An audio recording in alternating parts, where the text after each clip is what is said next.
दुनिया आपसे कहेगी कि रिटायरमेंट की सही उम्र 60 साल है, लेकिन सच ये है अगर आज आप 25 या 30 के हो तो आपके पास असल में सिर्फ 5 साल होते हैं। उसके बाद आदमी सिस्टम का हिस्सा बन जाता है। प्रॉब्लम कम सैलरी की नहीं होती, प्रॉब्लम होती है वो साइकिल जिसमें हम पूरी जिंदगी सिर्फ बिल्स भरने के लिए काम करते रहते हैं और फ्रीडम का सपना बस एक सपना बनकर रह जाता है। फाइनेंशियल फ्रीडम कोई मोटिवेशन या किस्मत का खेल नहीं, ये एक सिंपल मैथमेटिकल प्रॉब्लम है और हर मैथमेटिकल प्रॉब्लम का एक फार्मूला होता है जिसे मैं 2-3-5 स्ट्रैटेजी कहता हूँ।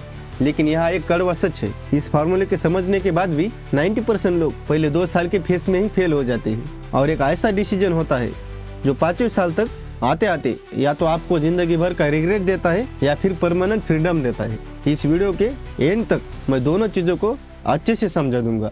और शुरू करने से पहले कमेंट में लिखो वो साल जब तुम काम करना बंद करना चाहते हो। देखते हैं कौन सिर्फ सपना देख रहा है और कौन सच में सीरियस है।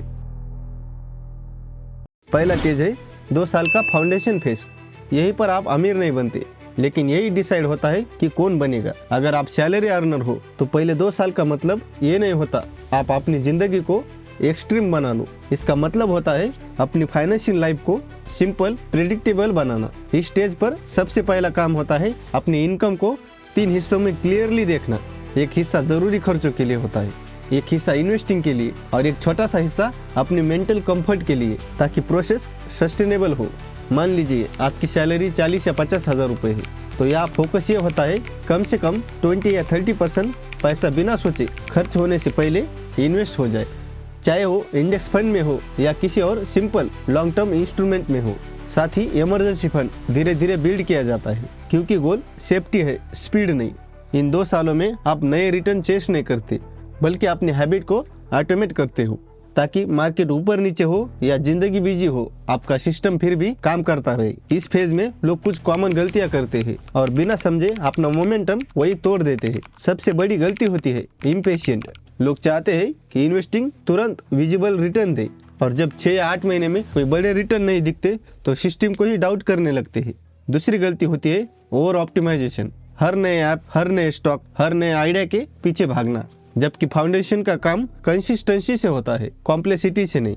और सबसे साइलेंट मिस्टेक ये होती है कि लोग इस फेज को छोटा समझ लेते हैं, जबकि सच ये है अगले 3 साल की स्पीड और 5वें साल की फ्रीडम दोनों की नींव यही पहले 2 सालों में पड़ती है। और यही वो रीजन है जिसकी वजह से 90% लोग फेल हो जाते हैं। अगर आप यहाँ तक वीडियो देख रहे हो तो आप ऑलरेडी टॉप 10 में हो।